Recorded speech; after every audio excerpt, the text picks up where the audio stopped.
بسم الله الرحمن الرحیم. قدرمنو جوهر شاه ستاسو په خدمت کې حاضر دی. وړاندې کوي د مینې او خلوص ډک سلامونه. قدرمنو په ننني پروګرام کې مونږ یوه داسې موضوع ستاسو په خدمت کې راوړې ده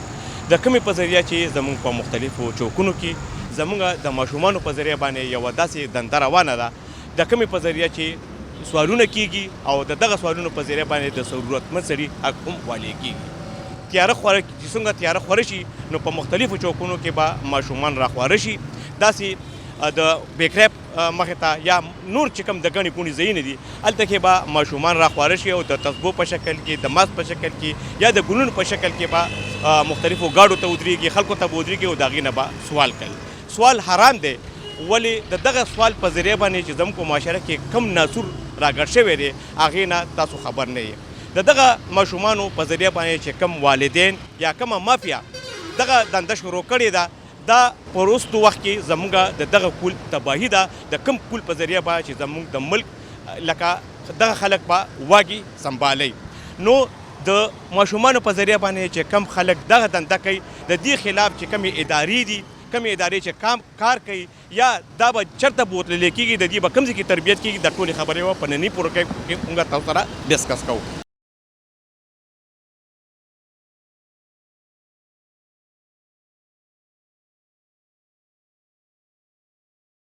ستاسو نام راوځي؟ فرحان. د کوم ځای؟ شاړن. شاډن.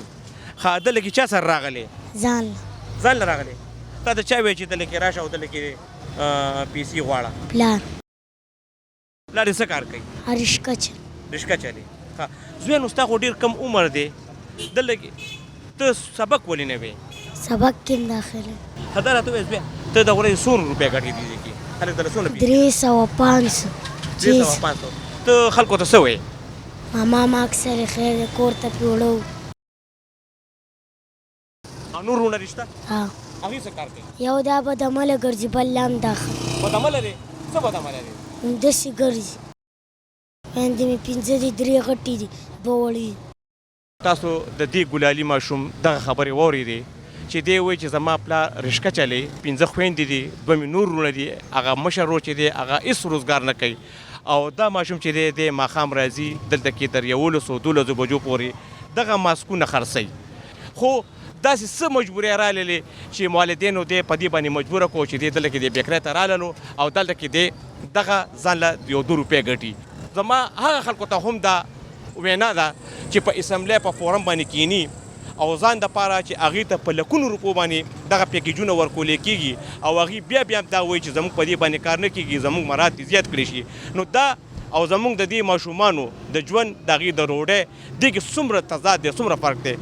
دا به زه د خپل د ریاست نه د خپل حکومت نه به دا پوښتنه کومه چې د دې ګلالي ماشومانو ټیک ده چې دي په مختلفو شکلونو کې دلته کې خیرونه غواړي، خو د دې په شا باندې یو ډېره لویه کیسه پرته ده، یو ډېر لوی ارمان پروت دی، یو ډېر لوی حسرت پروت دی چې دا ولې دي په دې باندې مجبوره شو او دې سړکونو ته راووتل او دغه د بیکرۍ مخې ته په چوکونو کې د ژوند سره هم لوبې کوي، د خپل ځان سره هم لوبې کوي او دغه 2 روپۍ ګټي.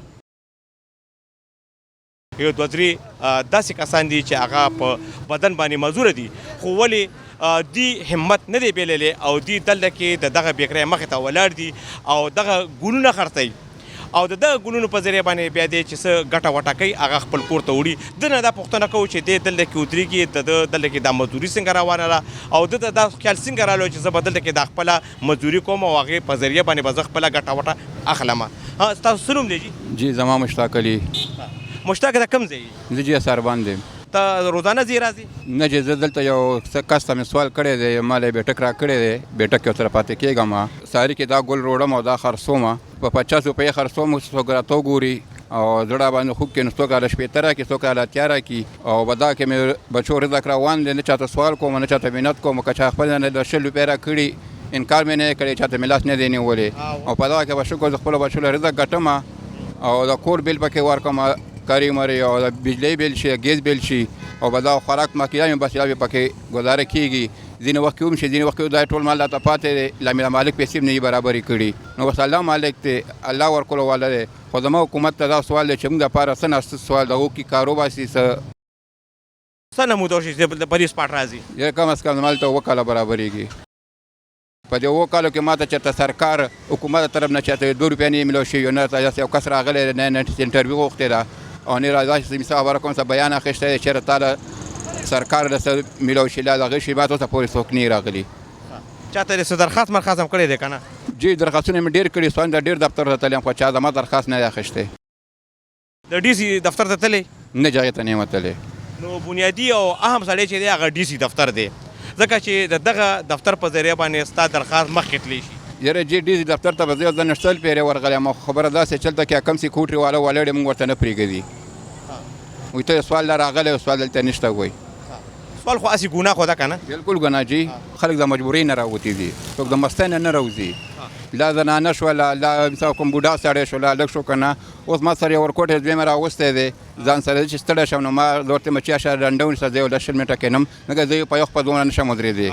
پوه شولې نو هغه دا ټایم د هغه سبق دی او که دا کار دی زه صرف دغه زړه خورم چې هغه دغه ټایم کې پکار چې سکول کې مې ورکړی وي مدرسه کې مې ورکړی وي خو د مجبوري مې ده بل مې څه ګټې وټې څوک نشته چېرې ما مثال خبره کوم یو 100 روپۍ کور ته روړي بس دغه ګلونو کې مې که څه ګټلې خوړلې به مې ګنې بس الله مې اسره دی ماشوم خو په ماشوم باندې خو ته ګلونه خرڅوې که نه ته خو پیسوال خو پرې نه کړې که نه نه جز پیسوال نه کوم زه ورسره ولاړ یم خوا کې سوال مې الډاره باندې نه کوي دا راته ووایه چې دا دلته کې دا نور ماشومان چې کم یو دي چې دا په مختلفو طریقو باندې دا سوال طریقې کوي دا خو خبره نه ده که نه نه جی دا صحیح خبره نه دا صحیح کار نه دی بالکل بعضې خلکو چې خپل ماشومان ټیکه کړي دي او هغه خلکو سره کړي چې تا له به هم دونه پیسې ګټي او موږ له به هم راکوي صحیح خبره جی خو دا خو لکه دا خو درته ما مخکې مو چې دا هر سړي غریبي ده دغه مجبورۍ نه راوتي دي نن سبا ته وګوره یو بیل د پاسې یو په 15 قسمه باندې ګران شو در باندې زه د خپل چینل په ذریعه باندې د دې مشتاق علي رور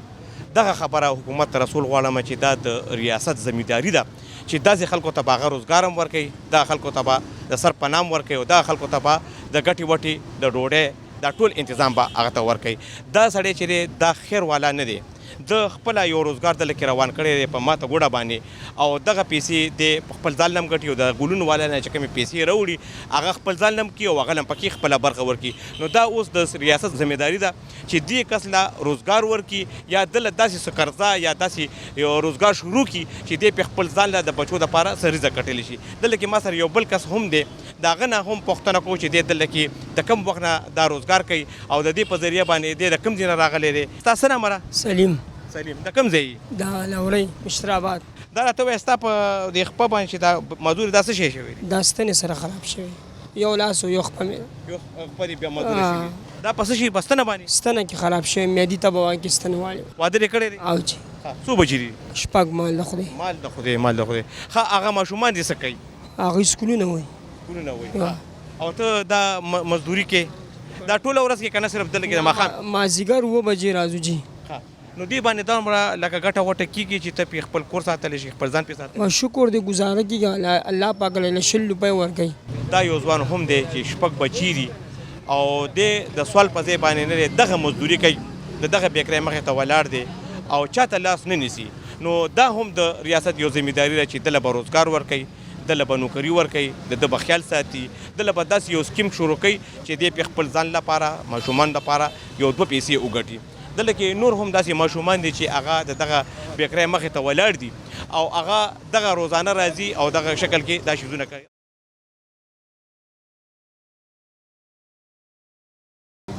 ته دلته کې څه کې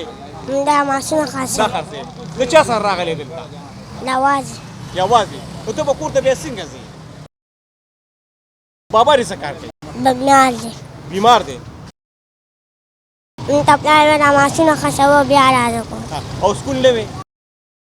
دا سکول پیره بس دا خاصه بچې ستا څه نامه ده عدنان او د کوم ځای چمنه دفتر چرمین دفتر دلته کې دا ته څه خرڅې پاپړ ها او دا د څو بجو پورې دلته کې ته دا کې 10 بجو 10 بجو پورې او پلار یې څه کار کوي پلار مې کپړو زما طارق نوم دی او رشکر علی دا وجه چلو چې خپل خواري مزدوري وکړو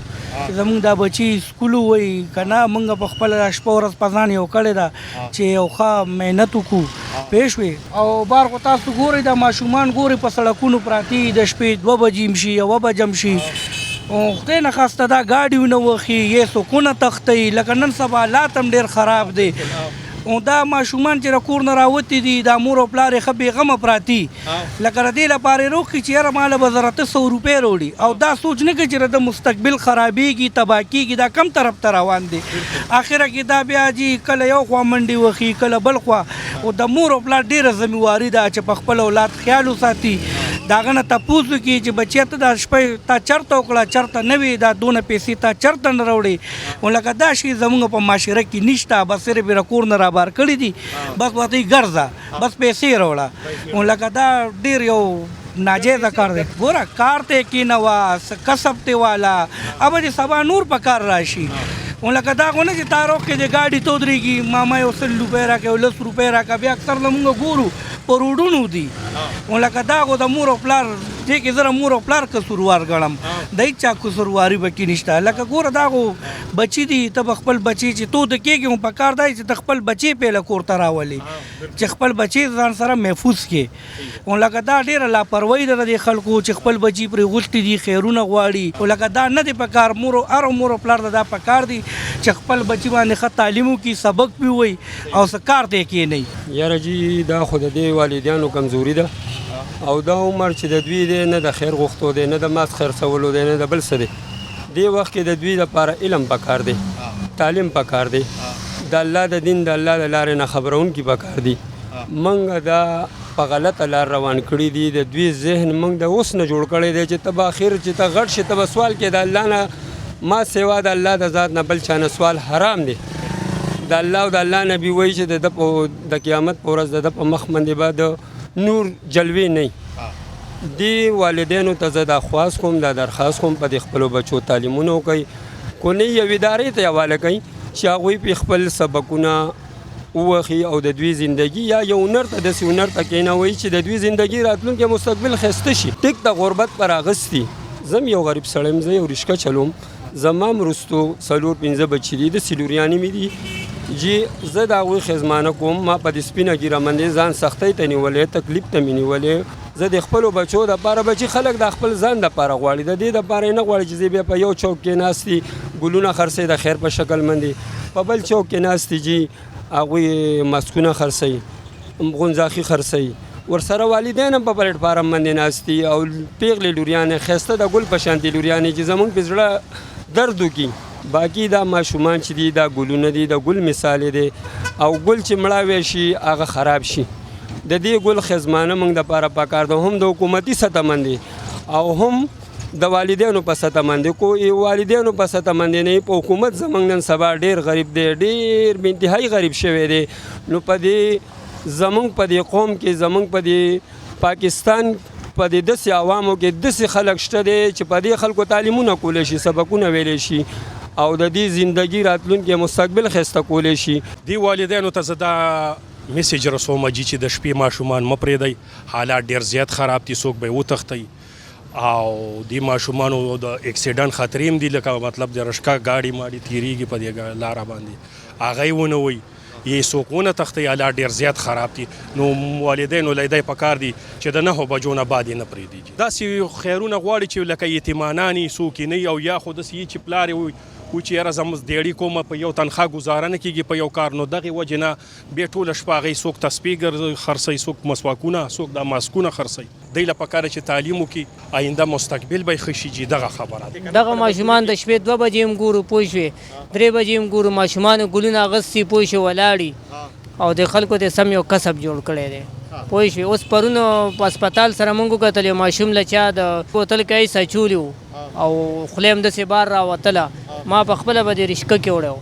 ورکوټی ماشوم نو نن سبا چې دا لوبې ډېرې زیاتې راوتې دي صدر پکار دی چې صدر وله ونیولی شي که نه چې کم د دې مشر صدر دی خامخا پلار او مور دی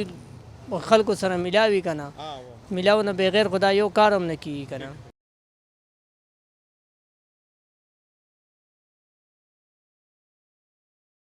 جی قدرمنو په پروګرام کې یو ځل بیا هرکلی لکه زمونږ د پروګرام شروع همدغه وه چې زمونږ ماشومان چې دي دا په مختلفو چوکونو کې کارونه کوي د غربت د وجې یا څه د مجبورۍ د وجې اوس دلته کې یو سرکاري اداره ده زمونږ کور دلته کې هغه ماشومان راولي چې د هغې والدین چې دي د هغې خسپانه نشي کولی یا غریبانان دي یا یتیمانان دي یا پلار وفات شوی دی یا مور وفات شوی ده. دا ماشومان چې کله دلته دې ادارې ته راولي نو تاسو سره خو موږ په دې حواله باندې ډېرې خبرې وکړې، خو یو بله مرحله راله چې د دې کاونسلینګ به څنګه کېږي، دی به دې اداره کې ایډجسټ کېږي څنګه، دی سره به د دې دلته کې ایډجسټ کېدو دلته کې پاتې کېدو لپاره هم یو طریقه پکار یو میکانیزم پکار نو دلته کې موږ سره یو سائیکیٹرسٹ موجود ہے پدی ادارے کے کار کی. سب سے پہلے میں آپ کو اپنے پروگرام میں خوش آمدید کہتا ہوں. خوش آمدید.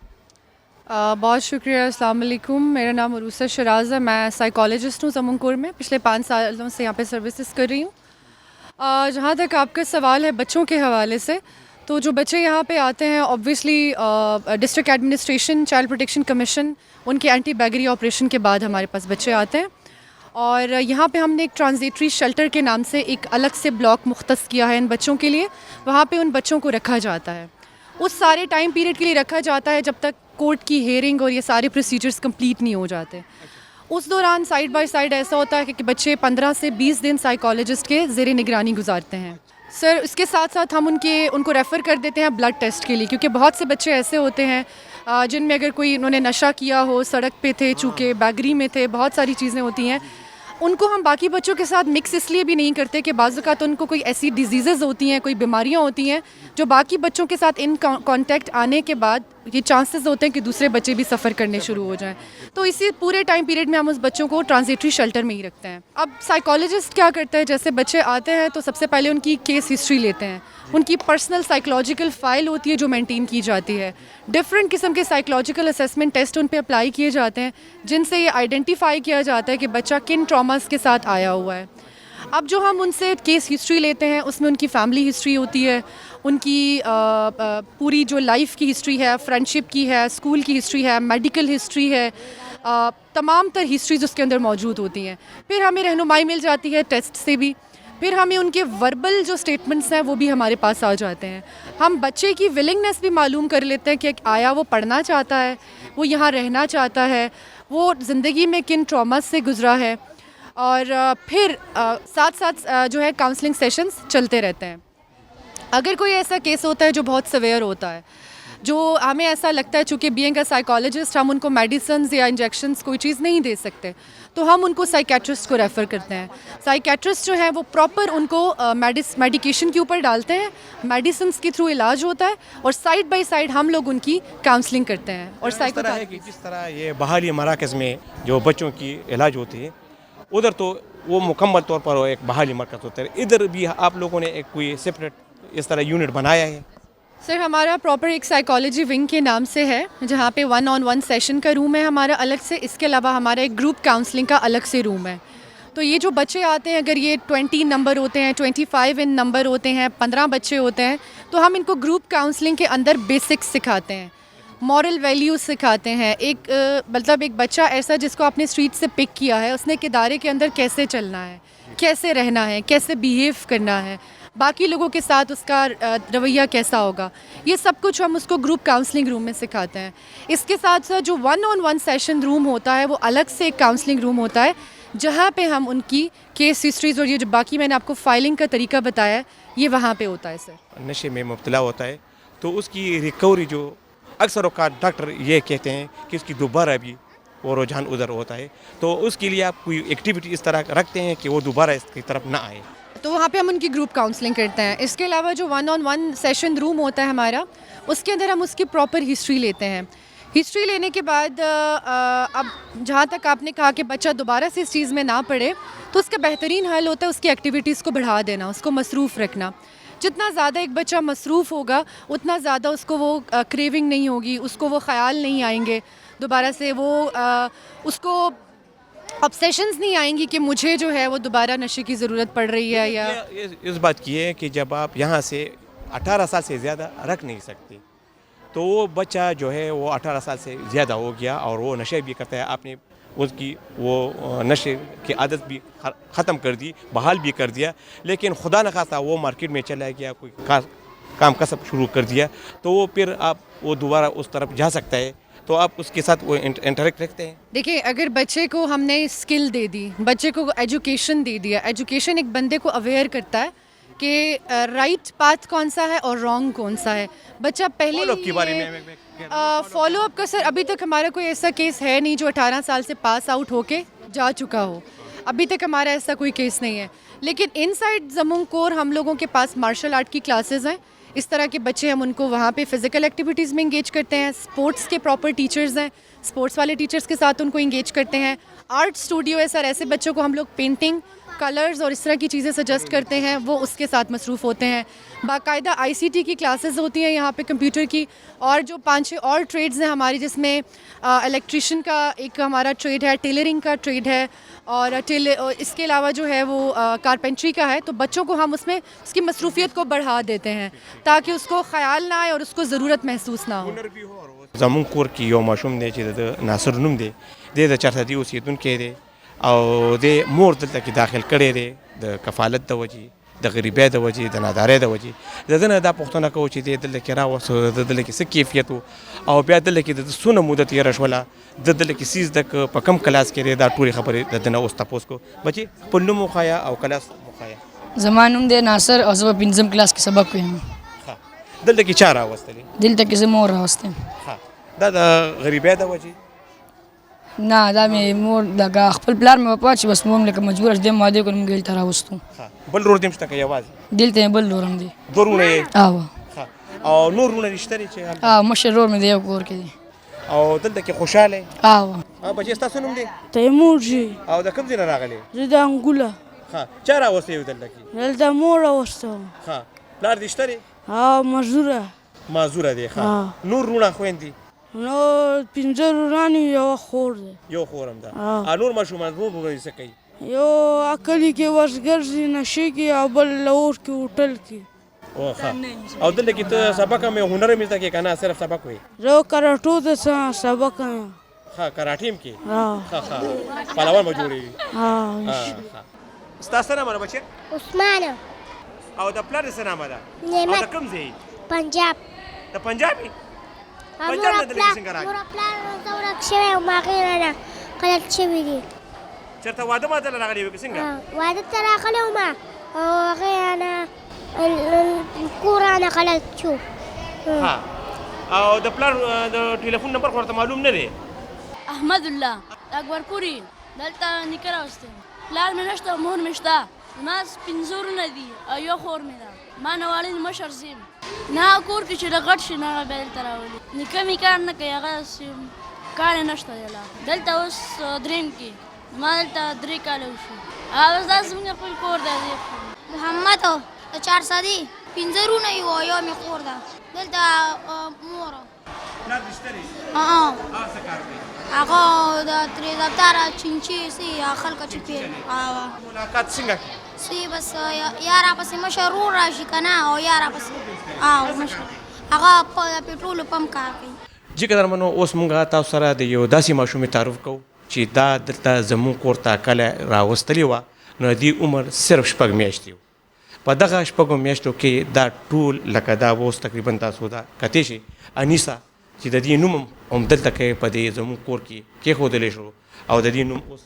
انیسا دی، کومه ټیچره ده. دې ته بالکل د خپلې مور هغه مینه ورکړله، د هغې کفالت یې وکړلو، او دا اوس د دې کیپیبل شوله چې دا اوس خپله خوراڅکاک هم کولی شي او د تعلیم هم کولی شي، لکه په مدرسه هم دلته کې دا وایي. نو دا یو داسې یو کرکټر دی چې داسې مور پلار هم شته دی چې یو خوا که په ماشومانو باندې هغې خیر غواړي او هغې باندې مزدوري کوي، نو بل طرف ته داسې ماشوم هم شته دی چې هغه هغې غورځولې وه په روډ باندې، او هغه زموږ دغه ادارې راپورته کړله او دلته کې زموږ کور ته راوستله. دا اوس دلته کې ماشاء اللہ د څونه عمر ده؟ میڈم سب سے پہلے میں آپ کو خوش آمدید کہتا ہوں کہ آپ نے اس بچے کو اس طرح پالا جس طرح اپنے بچوں کا کوئی پالا. میں جمیلہ ہوں اور میں اوور آل انچارج ہوں جتنے بھی ہاسٹلز ہیں ان کی، ان بچوں کی. یہ جب آئی تو بہت چھوٹی تھی، بہت اس کے کپڑے پھٹے ہوئے، بہت بری حالت میں پولیس لے کے اس کو آئی تھی. ایون پولیس والے خود رو رہے تھے کہ ہم نے پوری رات اس کو کیا، پھر کورٹ میں گئے، کورٹ والوں نے اس کو ادھر ریفر کیا. جب میرے پاس آئی سب سے پہلے میں نے اٹھایا، پھر سب سے پہلے تو اس کی جو حالت تھی ہم نے وہ چینج کروائی. میری بیٹی کے کپڑے یہیں پہ تھے تو بس ہم نے جلدی جلدی اس کو نئے کپڑے پہنا. ہاں اسی ٹائم شکر یہ اس دن سے پھر اس کو یہاں بہت چھوٹی یہ بچی تھی 6 منتھ کی، تو ہمارے پاس تو ماشاء اللہ 4 to 5 ایئر کے بچے ہوتے. پھر اس کو 1-2 دن کے لیے ہم ایزا میں پرمیشن لے کے 1-2 دن لے گئی گھر میں. پھر تب سے ہاں پھر ہماری فیمیل وارڈن ہے ان کے انڈر, پھر ان کے حوالے ہم نے کر دی, اور اس سے لے کے آج تک یہ انہی کے پاس ہی ہے. تو انہوں نے اس کی کفالت تو بہت مشکل ہوتی ہے. آپ اپنی بچوں کی بھی وہ ذمہ داری ہے نا, اور اس کی نہیں تو بس اس کو بھی ہم نے لائک مدر ہی ٹریٹ کیا ہے, جیسے یہ ہماری بچی ہو اور ہم ان کی مدرز ہوں. اور اسی طرح اس کو فیڈ کروانا, ہم ان کے لیے بوتل وہ بازار سے اس کو ڈاکٹر نے جو ریکمینڈ کیا ہاں جی اس کے مطابق ہم نے اس کے لیے وہ دودھ منگوایا, اور پھر وہی دودھ اس کو ہم دیتے رہے. اور یہ باتیں کر سکتی ہے ہاں ابھی تو ماشاءاللہ. اس کی عمر آپ کتنی ہے؟ اس کی عمر ابھی ہوگی 4 سال تک. تو سوئم کے سبق ہوئے بچے نہ ابھی نہیں جا رہی, آج نہیں جا رہی. اچھا اچھا, ابھی یہ گھر میں پڑھی اسکول وی ها اسکول سره شوق شته او ستا خو یو بل خورم دا کنه دی کرا دا غي څه نامه ده آیت هغه تاسو سره لوبي کوي او دی کرا زی بیا هلته کورته زی هلته چې لاړه شاله کې خوشاله کتل ته خوشاله دلته خوشاله خاص تا کور دا دی. قدرمنو تاسو د دې میډم جمیله خبرې هم واورېدلې, او د دې ماشومې سره موږ هم دا یو 2 خبرې د دې لپاره وکړو چې تاسو یقین وشي چې دا ماشومه چې دی داسې والدین شته چې د هغې اولاد نشته, هغې په مینتونو باندې ماشومان غواړي چې یاره خدای دې موږ ته اولاد راکړي. ولې داسې والدین هم شته چې داسې وړه ماشومه د 6 میاشتو هغه په روډ پرېږدي او د هغې نه ځي. نو دا موږ کومې معاشرې ته ځو؟ دا الله پاک زموږ په لکه دې معاشره کې چې زموږ کور غونته کې اداره دلته کې موجوده ده, بیا هم د دغې ماشومې کفالت وشلو. اوس یې خو دې وکړي چې دا نوره هم لوی شي او دا د دې کیپبل شي چې دا لکه د په خپله یو زده کړه مو کړي, تعلیم مو کړي, او بیا یو داسې هنر زده کړي چې دا د خپل کور خاوند شي. نو زموږ مقصد دا دی چې یوازې دا نه چې هغه ماشومان چې خیر غواړي, دغسې ماشومان هم شته چې هغه والدین یې په خپله غورځوي او بیا داسې ادارې اوچتوي او د هغې کفالت کوي. نو دا یو ډېر لوی د ثواب او د خیرګړې کار دی. کومه دلته بچی راځي که نه, مطلب د کوم چایلډ سټور دی که نه, دا په 3 طریقو باندې راځي. یو خو راځي چې کوم موږ خپله سوشل ویلفیر ارګنایزرز دي هغه په تر راځي, یو راځي چایلډ پروټیکشن کمیشن باندې, یو راځي چایلډ پروټیکشن کورټ باندې که نه. نو چې کوم موږ خپله دي عادت داسې کوو چې موږ خپل ټیم د چا سوشل ویلفیر ارګنایزر خپل یو ټیم یې که نه, هغه مخکې موږ داسې کول چې مطلب اول دی ول هغه وکړه که نه, مطلب بهر به لاړلو نو مو کتل چېرته بچي خو مطلب په ریسک باندې نه دي, چېرته هغه کې کارونه خو نه کوي دا شاپ کې, مطلب چېرته داسې په ریسک باندې نه دي, نو هغه به موږ راوچت کړل. چایلډ پروټیکشن کمیشن به مو ورسره. دومه طریقه دغه ده چې چایلډ پروټیکشن کمیشن والی هغه یې موږ ته ریفر کړي داسې هلکانې چېرته په ریسک باندې وي, چېرته دو سره ابیوز شوی له داسې چې فیملی مسلې وي, بل داسې دته هغه ضرورت وي چې مطلب دته شیلټر ضرورت وي, ایجوکیشن ضرورت وي, د نرشنګ لپاره د موږ ته راولي. درېیمه دا چې چایلډ پروټیکشن کورټ باندې فار ایگزامپل داسې چې مطلب مور پلارې مطلب ډایورس وشي, نو هغه نه بعد مطلب داسې مسلې پکې راشي چې هغه بچای نسی ساتلی ځان سره, نو د موږ ته فار د ټایم بینګ راولي, نو دلته یې موږ هغه کوو. نور دې تقریبا چایلډ ایټ ریسک 16-17 قسمان دي موږ سره مختلف داسې چې مو د مطلب ایجوکیشن نسی کوای, دته نور زیات پرابلم وي,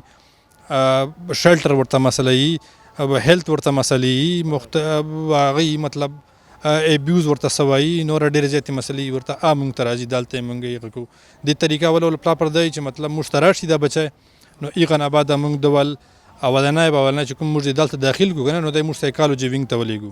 سایکالوجي وینګ کې د 15 دن موږ دا سایکالوجیکل ټریټمنټ وکړو چې د منټل سټرینث ته دا چې کوم اویرنس مطلب موږ چیک کړو چې دی څنګه دی څنګه نه دی, دته که سایکالوجیکل ټریټمنټ ضرورت وي نو موږ یې ورته وکړو سایکالوجیکل ټریټمنټ. هغه نه بعد دی موږ هلک بیا هغه نه بعد یو ټیسټ اخلو چې اسسمنټ ټیسټ ورته وي. اسسمنټ ټیسټ دې دپاره چې د هلک موږ وګورو چې د کوم کلاس کې دته ضرورت دی چې ایجوکیشن دی حاصل کړي, مطلب فرسټ والده, سیکنډ والده, تھرډ والده, فورث والده, ففت والده, مطلب کوم کلاس کې موږ دی واچو. هغه موږ خپل یو اسسمنټ ټیسټ کوو, هغه مطابق موږ ځان کې اسسمنټ وکړو, هلک ول اسسمنټ وکړو چې دا به دې کلاس کې داخلېږي. بیا فار ایگزامپل 7 تسی 8 تسی هلک بیا موږ دته ووکیشنل ټریننګ لپاره دته یو پلیټفارم وکړو چې موږ سره چې داسې ووکیشنل ټریننګز دي چې هغه کې موږ دی واچو, الکټریشن شو, پلمبر شو, هغه شو چې نومیږي سولر سیسټم, الکټرانکس, کمپیوټر سافټویر, دا موږ ورته زده کوو. دته چې کوم کمپیوټر لینګویجز دي, سافټویرز دي, دا ورته زده کوو. دته دا پلمبر کار هم زده کوي دلته زده کوي هغه موږ ووکیشنل ټریننګ هم دلته ورکوو سیونت نه بعده اصل کې موږ خو کوشش کوو چې تقریبا 4 سال نه به وي که نه هغه نه مخکې خو دارالیتامه ته ځي نو 4 سال نه چې ایبه وي نو موږ هغه پریفر کوو چې موږ ته راشي خو داسې موږ سره هلکان شته دي چې 3 ساله والا هم دي ایون موږ سره یو هلک داسې هم راغلی و چې 2 سال و نو موږ دا کوشش کوو چې 4 سال نه ایبه وواخلو دا خو ډیپینډ کوي چې هلک مطلب اوس کوټې موږ ته راولېږي هغه خو دې ته نه ګوري چې دا هغه د خو اکثر موږ 4 نه واخله 5 سال نه ایبه 18 سال پورې اخلو موږ دلته نه خو بیا چایلډ نشه کنه او چایلډ پروټیکشن ایکټ هغه کې 18 سال نه چې ایبه وي چایلډ نشي یخته خو ووټینګ رایټ مطلب خپل هر څه دی کوای شي ایون جان ته خوراک هم پرووایډ کوي ځکه چې 18 سال نه بعد د مطلب یو پراپر مزدوري قابل دی بالکل ډیره مهرباني دي چې قدرمنو موږ خو تاسو ته په روډ باندې دغه ماشومان وښیل چې دا په مختلفو شکلونو کې چې دی د خیر غواړي یا سیزونه خرڅوي خو مقصد یې دا دی چې دی په دغه حواله باندې پیسې یوسي او مور پلار ته په جولې کې واچوي دغه کم عمره ماشومان چې دي د دې د لاس په څه ګټوي خو والدینو په دې باندې سترګې پټې کړي دي او د دې لاسونو ته ناستې دي وړو لاسونو ته چې دا وخت د دې د لوبو دی د دې د کار کسب نه دی د سکول ویلو دی او د دې نه پس په د دې بیا هغه عملي ژوند وي خو زه حیران د دغه والدینو دغه سوچ ته یم چې دی د دې ماشومانو خیر ته ناست دي د دې پیسو ته ناست دي او د دې په ذریعه باندې دی خپل ځان ساتي نو داسې دلته کې یو اداره ده زموږ کور چې هغه د حکومت خیبر پښتونخوا د سوري لاندې کار کوي دلته کې په دې اداره کې د دې ادارې مشره چې ده نجم سهار هغې نه به دا پوښتنه کوو چې دلته کې داسې ماشومان چې دي چې هغه والدین نشي ساتلی یا د هغې کفالت نشي کولی د هغې دلته کې طریقه کار سي او دې سره دا وخت دغه ماشومانو شمیر څومره دی نو په دې ټولو خبرو باندې به دې سره خبره کوو د دې نظر باخلو ټول ناول زه نجم سهار بیبي ته په خپل پروګرام کې هرکلی وایم ستړي مشي ورته ډېره مهرباني میډم تاسو خو په دې اداره کې یو لوی پوسټ یو لوی منتظم په حیث باندې کار کوئ مخکې مو ویلو د دې پروګرام په شروع کې ما دا ویلو چې داسې ماشومان چې دي چې هغه په سړکونو باندې خیر غواړي په دغه سړک باندې پراته وي او بعضې وخت کې هغو د چېرته د ګاډي لاندې راشي او وفات هم شي د ماشومانو دلته کې تاسو کفالت کوئ هغه کفالت چې هغه یا خو د هغې مور پلار ني یا مور پلار یې ساتلی نشي نو هغه بیا دلته کې روړي د دې لپاره که طریقه کار باندې موږ سره لږ خبرې وکړئ چې که داسې ډېر زموږ په صوبه کې داسې غربت شته دی چې هغه ماشومان چې دي هغه هغې نشي ساتلی نو هغه په کومه طریقه باندې بیا دلته کې راولي او چې هغه د یو ښه مستند ادارې لاندې سبق هم ووایي هنر هم زده کړي او بیا هم د دغه مور پلار دپاره یو د ذریعه معاش ذریعه جوړه شي ډېره شکریه دا چایلډ پروټیکشن چې دی یا د ماشومانو ښېګړه چې ده هغه په خیبر پښتونخوا کې یو ایکټ د لاندې کیږي چې ورته 2010 چایلډ پروټیکشن اینڈ ویلفیر کمیشن ایکټ ورته ویلی شي او دا ایکټ چې دی دې کې هم هر قسمه سیزونه هر قسمه شکونه موجود دي چې د ماشومانو ښېګړه د ماشومانو د حفاظت او د هر څه شي هغې کې ذکر دی دا اداره د دې پوره چایلډ پروټیکشن رژیم یو اخیری ذیلی ادارو په دغه کې راځي چې چایلډ پروټیکشن کمیشن ډسټرک ایڈمنسټریشن پولیس د ملاو شي نو دا ماشومان چې کم په دغه کې سړکونو باندې یا داسې ماشومان چې د مور پلار په خپله هیڅ حیثیت نه یا بیروزګار داسې بیروزګار چې د هغوی معذوري فار لایف یا نشیانی بعضې خلکو پلاران یا مور پلار یې بالکل مړی یا شر فساد کې انوالو دي هر ماشوم چې بهر د خطرې نه د اوچاړ دی بهر د زندګۍ د پوټینشیلز ته د هغې تعلیم ته د هغې ښېګړې ته خطره ده هغه ماشوم چې دی لانګر ټرم دپاره دلته راولي د دې پروسس داسې دی چې دا به چایلډ پروټیکشن کوډ په تھرو دا چایلډ پروټیکشن آفیسر چې زموږ په ډسټرکټ کې موجود دي هغه به چایلډ پروټیکشن کوډ په تھرو دا ماشوم پوره جانچ کوي د هغې به پیرنټس به پوره جانچ کوي د هغې به پوره حال احوال ګوري او بیا چې هغې ته پته ولګي چې دا ماشوم بالکل ولنریبل دی او کور کې د دې هېڅ ښېګړه ممکنه نه ده نو بیا هغه دلته زموږ کور ته هغوی پرمننټلی راولي ټل د ایج آف 18 په دې ایریا کې چې دي تقریبا 600 ماشومان زیر تعلیم دي یا زیر کفالت دي تاسو سره ټول گنجایش څومره دی او د دې د فنډینګ لکه څه طریقه کار څه میکانیزم دی جی تاسو به ډېر په دې باندې خیبر پښتونخوا د اقدامات چې دي د دې ماشومان دپاره ورځ تر ورځه ښه زور نیسي ځکه چې نه صرف دلته په پېښور کې دا د هیډ کوارټر کیمپس چې تاسو پکې وویلي چې 600 هلکان دي بلکې 4 نور کیمپسونه په دې پوره پروونس کې کار کوي چې هغې کې تقریبا 300 نور هلکان او 100 جینکې په پېښور کې یو بل کیمپس کې موجود دي او د دې فنډینګ مونږ ته گورنمنٹ آف خیبر پختونخوا هم کوي.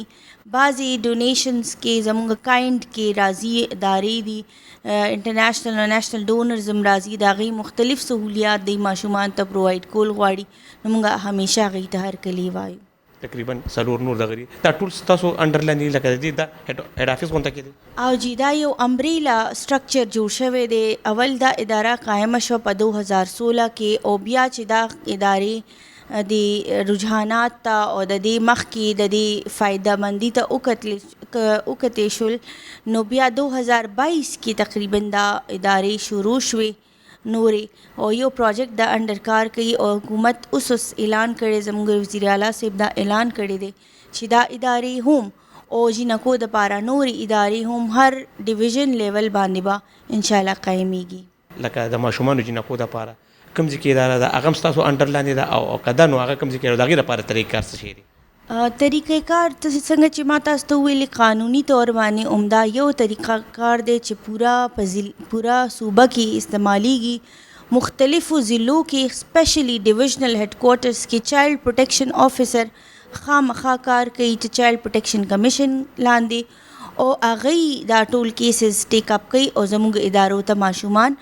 کوټ په اجازت باندې لکه موږ په خپل ماشوم ډایرکټ نه داخله او جی نو زموږ د جینکو کیمپس چې ما تاسو ته کوم د پېښور وویلې هغه چارپریزه کې دی فی الحال او انشاءالله لږ ورځو پس به هغه ښه یو ښه لوکیشن ته شفټ کیږي انشاءالله. ماشومان شته دي؟ جی زموږ سره 108 ماشومان دې وخت کې موجود دي. ماشومانو خو شکر دی دلته کې ډېر ښه کفالت روان دی هغه ته روټۍ چې یونیفارم هر چیز میلاویږي. د جینکو کفالت لږ ډېر ګران شي او تاسو په خپل هم یو زنانه یې نو هغې ته تاسو په کم نظر ګورئ؟ زه به تاسو سره چې کله ما زموږ کور کې چارج اخیستی دی زه به تاسو سره اختلاف کوم. جینکې ډېرې مایلډ ډېرې موډریټ او ډېرې کمپوز دي او زموږ د جینکو کیمپس دې نه هم ډېر زیات ښه دی او زموږ جینکې ګلونو په شان د هغې کې همیشه سمایلینګ فیسز سره استقبال کوي د خلکو ته داسې نه لګي چې دا ماشومان بې سهاره دي یا ماشومان چې دي هغه څه مصیبت سره دوچار دي بلکې موږ هغوی ته وایو چې دا زموږ هیروز دي دا زموږ جینکې زموږ د ټول نه مخکې دي او زموږ هیروز دي او تاسو ته به کله هم دا محسوس نه شي چې یو عام سکول نه یا پرایویټ سکول نه هغوی څه کم کوز تاسو ته مظاهره وکړي د خپل د خبرو نه او د خپل د ټیلنټ نه. چې دلته کې په د میټرک په اگزام کې یو هلک چې دی ډېر ښه سکور کړی دی نو دا هم زموږ مینهوالو ته ووایه چې یاره د دې تعلیمي تربیه چې دی هم داسې روان دی لکه چې څنګه نور عام ژوند کې روان دی. څنګه چې تاسو ته ما وویلې چې دا ماشومان چې راځي نو د دوی بیکګراونډ ډېر عجیبه شانتي حالاتو نه راتېر شوي هغه ماشومان چې هغوی الریډي هغه ژوند کې هغه ماشوموالي کې داسې سټرګلز کتلي چې هغوی ته کوپ اپ کول ډېر ګران وي. هغې ماشومانو کې که 15-16 ماشومان تقریبا 1000 نمبرونه بره لاړ شي یا 1000 نمبرې والي نو تقریبا موږ سره 5 نه 6 ماشومان داسې دي چې انشاءالله موږ ته پوره امید دی چې هغوی به پروفیشنل کالجز ته ځي. داسې سپورټس میدان کې یو ماشوم زموږ 13 ورځو کې دغه کې ټایکوانډو کې ګولډ میډل په پاکستان سطح باندې ګټلی دی او دا زموږ دپاره ډېر د فخر خبره ده او د سکلډ ماشومانو دپاره موږ دا پروګرام شروع کړی دی چې مونږه دا انټرنیشنل لیول ته انشاءالله د راتلو میاشتو کې به دا سلیبس به مونږه انټرنیشنل سټانډرډز ته ووځو. میډم ته راته ووایئ چې داسې والدین هم شته چې هغه د ماشومانو د نیابت نه محرومه دي خو هغه داسې ادارو نه ماشومان اخیستل غواړي چې هغه په خپله کفالت وکړي خپل بچي جوړ کړي نو دغه هم د دې بچي وي نو د هغې دپاره بیا طریقه کار څه دی که داسې والدین راځي او تاسو نه ماشوم بوتلل غواړي یا ماشومه بوتلل غواړي نو د هغې طریقه کار څه دی او تاسو د هغې څنګه ګایډلاینز کوئ؟ جی زمونږ ماشومان داسې شته چې هغوی د دپاره د اډاپشن دپاره یا فاسټر کډس دپاره ریډي، خو هغې یو پوره طریقې کار دی چې هغوی به خپل درخواستونه چایلډ پروټیکشن کمیشن کې ورکوي او هغه درخواستونو جانچ به پوره طریقې سره چایلډ پروټیکشن کورټ کې کیږي اپون سیټسفیکشن چې دی چې هغوی ښه مطمئن شي چې دا ماشوم دې فیملی کې ورکولو سره د دې پورا مفادات چې دي د هغې تحفظ کیدی شي، هغه ښه انسان جوړېدی شي، د هغې مستقبل روښانه کیدی شي. نو هغې دپاره بیا دا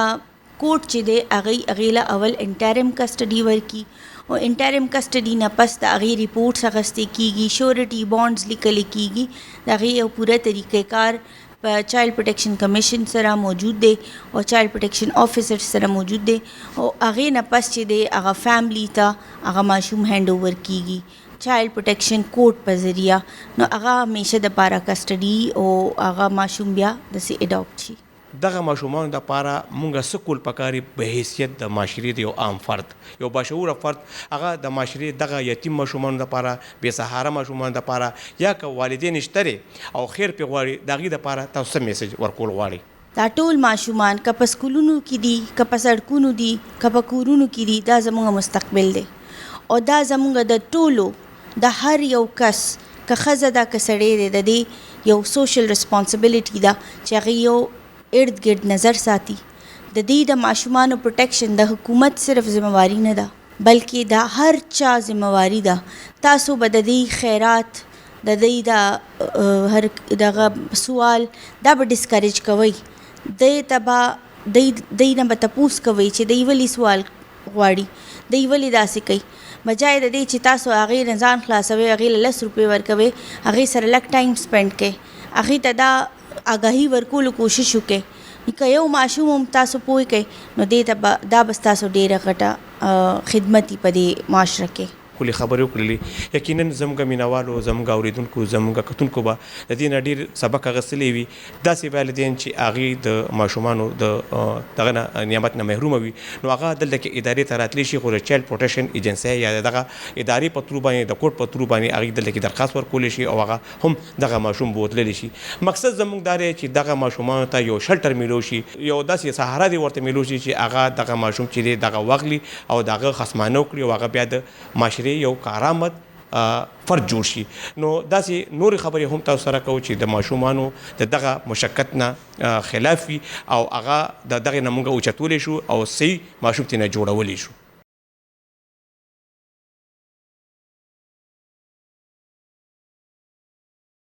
اوس موږ سره یوه داسې هستي دلته کې په پروګرام کې شرکت کوي چې هغې په د ماشومانو په دا مشقت باندې د هغې په دا کار کسب باندې ډېر کار کړی دی. ټول ناول زه دې ته په پروګرام کې هرکلی یم. عمران ټکر صاحب سوشل اکټیویسټ دی او په پروګرام کې دې ته هرکلی یم. ستړي مه شي، ورته په خیر. ډېره مننه، مهرباني. سر بس بنیادي خبره د ماشومانو په دې مشقت باندې دا ده چې په پېښور های کورټ په دې باندې کلیر کټ یو بیان راغلی دی. هغه چیف جسټس ابراهیم خان صاحب کلیر کټ ویلي و چې د ماښام د 9 بجو نه پس په یو چوک کې ماشوم لیدل نه غواړم.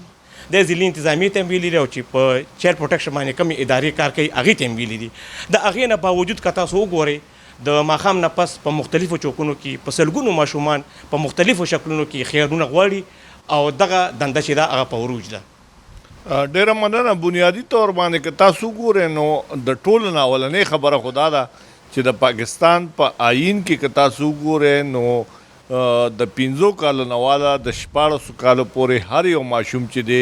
هغه چې د سکول د تلو په عمر کې نو هغه سکول ته ځي. دا د هغه آیني بنیادي حق دی. یوه خبره خو دا ده. او دویمه خبره دا ده چې که بیا تاسو د ماشومانو د مشقت حوالې سره قانون وګورئ یا آیین وګورئ نو په هغې کې هم د 14 کالو نه کم ماشوم چې دی نو هغه هېڅ قسمه مشقت ته نشي راتلی. بیا که بل طرف ته تاسو د سټریټ ماشومانو ته وګورئ نو هغه په سټریټ باندې انګریزۍ کې هغې ته وایي چې دی ډېر زیات ولنریبل دی او دی هر قسمه خطرې ته که هغه جسماني ده که ذهني ده او که جنسي ده نو هغې ته هغه ایکسپوز دی او هغه سکول ته هم نه ځي او هغه ته د هیلت هایجین مسله هم شته او هغه مافیا ته هم په لاس ورتلی شي. نور څه غیر قانوني یا غیر اخلاقی سرګرمو کې ککړ کیدی شي، ځکه چې دې سره د یو صوبې یا د حکومت حسم بدنامي کیږي چې په سوونو نه په زرګونو ماشومان ستا په چوکونو کې د سکول تلو په عمر کې هغه لګیاوي یا مزدوري کوي یا خیر ټولي یا نور څه داسې سرګرمۍ کوي چې هغه حکومت ته اکسپټیبل نه وي. نو څنګه چې تاسو خبر وکړه نو قوانین خو دغه وي او بیا پکې د عدالت حکم هم دی او بیا موږ سره ادارې هم شته، د سوشل ویلفیر اداره ده، ورسره زموږ چایلډ پروټیکشن اینډ ویلفیر کمیشن دی او ورسره زموږ لوکل انتظامیه هم ده. خو د بده مرغه یو خو شمېره ډېره زیاته ده او دویمه خبره چې کومه بنیادي ده نو هغه دا ده موږ سره سیسټم میکانیزم یا د دغه ماشومانو آیډنټیفیکیشن او د هغې د ریهیبلیټیشن یا د اصلاح او د فلاح څه میکانیزم دی. دا یو ډېر بنیادي سوال دی. هغه کمې ادارې لکه که موږ دا ویو چې زموږ کور زموږ سره اداره ده نو زه دا منم هغه یو ښه انیشیټیو ده، د ستاینې وړ ده. خو آیا په خیبر پښتونخوا کې نه زه صرف د پېښور د سټریټ ماشومان یادوم چې دا به ته څنګه راوچتې او ټول به په زموږ کور کې ایډجسټ کې، نو دا پاسبل یا ممکنه نه ده. هغې یو دا خبره کوي چې هغې ته د پاسه 2 کروڑ روپۍ پکار دي، ولې هغې ته موجوده حکومت چې هغه تقریبا 55 لک روپۍ جاري کړي دي او دا وخت په زموږ په کور کې 600 ماشومان زیر کفالت دي، نو دا به بیا څنګه مینیج کېږي؟ دغه مینیج کېدل ګران دي او د هغې دپاره زما په خیال چې بنیادي کومه خبره ده چې په دې باندې زیاته توجه پکار ده نو هغه موږ له د مفت او لازمي تعلیم چې کوم قانون دی د 2019 په هغې باندې منوان عمل کول پکار دي، کوم چې د آئین د آرټیکل 25A لاندې په خیبر پښتونخوا کې قانون جوړ شوی دی. نو زما په خیال په هغې باندې عمل کول پکار دي او هغې طرف ته توجه ورکول پکار دي چې ماشومان میکسیمم ماشومان چې کوم آؤٹ آف سکول دي چې هغه سکول سره لینک کړی شي. بله دې خبرې ته هم کتل پکار دي چې د دې ماشومانو په شا باندې کم ایلیمنټس دي چې هغه د سټریټ ته راولي، نو هغه ډېره اهم خبره ده. آیا دا ضروري خبره ده او که نه ده چې دوی د غربت او د خپلو ضروریاتو په وجه باندې سټریټ ته یا کار ته ځي که نه د دې په شا باندې داسې څه ایلیمنټس هم شته دی چې هغوی دې ایکسپلایټ کوي، استعمالوي یې، نو هغه هم آیډنټیفیکیشن غواړي. ډېره ښکلې خبره مو وکړه سر، خو دا خبره بالکل په وثوق سره راغلې ده چې یو خو د غربت خپله یو وجه ده، خو اوس داسې مافیا راغلې ده چې هغه ماشومان په کرۍ باندې اخلي او بیا په مختلفو چوکونو کې پرېږدي او هغوی ورته په شا باندې هلته کې د هغې نګراني کوي. نو دا هم زموږ د قانون یا کمزوري ده یا د ادارو کمزوري ده. بالکل دا خو زه وایم چې لکه مطلب دا موږ له اول هغه ایلیمنټس هغه متحرکات یا هغه عملیات هم کتل پکار دي، هغه اګنور کول نه دي پکار او موږ له صرف او صرف هغه ماشوم چې په سټریټ باندې دی یا په لیبر کې دی بل ځای کې مشقت کې دی هغه ټارګېټ کول نه دي پکار. د هغې په شا باندې چې کوم عوامل دي نو زما په خیال هغه ټارګېټ کول پکار دي که هغه جینون دي او که جینون نه دي، دواړه کتل پکار دي. دا هم ده چې لکه د غربت په شا باندې هم وجوهات شته، لکه مطلب یو سړی غریب دی نو ولې غریب دی؟ آیا دی د یتیموالي په وجه باندې غریب دی؟ آیا د والد صاحب چې دی نو هغه ګوډ دی، شل دی، مړ دی یا ډرګ ایډکټ دی؟ نو دا عوامل هم کتل پکار دي. نو تر څو پورې چې تاسو سره ډیټا نه وي او داسې ډیټا چې هغه ستا د په سټریټ باندې د راتلو یا په چایلډ لیبر ته تلو عوامل تا ته ښیي، نو هله به تا ته پته لګي چې دا عوامل څه دي او د دې دپاره د حل لارې چارې څه دي. چې تاسو سره دغه شمېره وي نو هله به که موږ زیاتره خبره چې کوو نو د سټریټ په ماشومانو باندې کوو. خو د بده مرغه موږ ته اوسه پورې افیشیلي ان افیشیلي یا د سیول سوسایټي یا د میډیا طرفه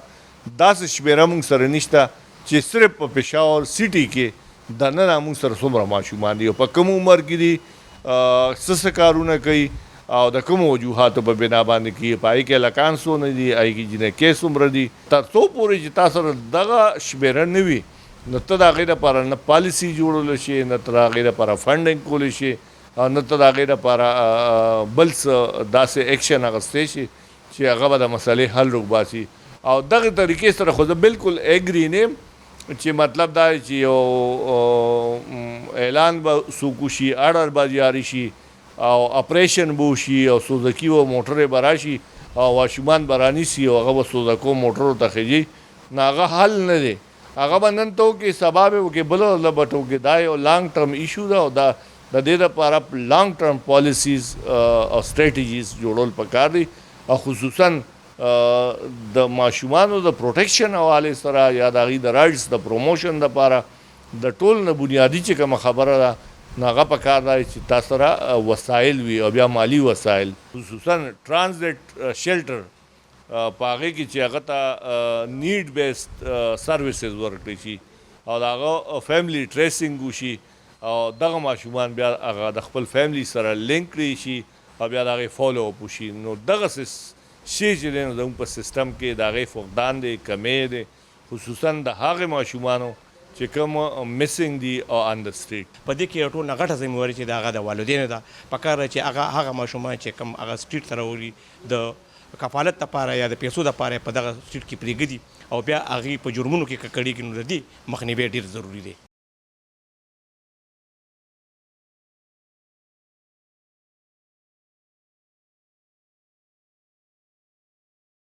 جی قدرمنو په ننني پروګرام کې مونږه د ماشومانو په مشقت باندې د هغوی په خیر غوښتو باندې او د هغې چې په مختلفو چوکونو کې د مختلفو حادثاتو سره مخ کېږي په هغې باندې مونږه نن تاسو سره یوه ډېره اهمه موضوع شریکه کړله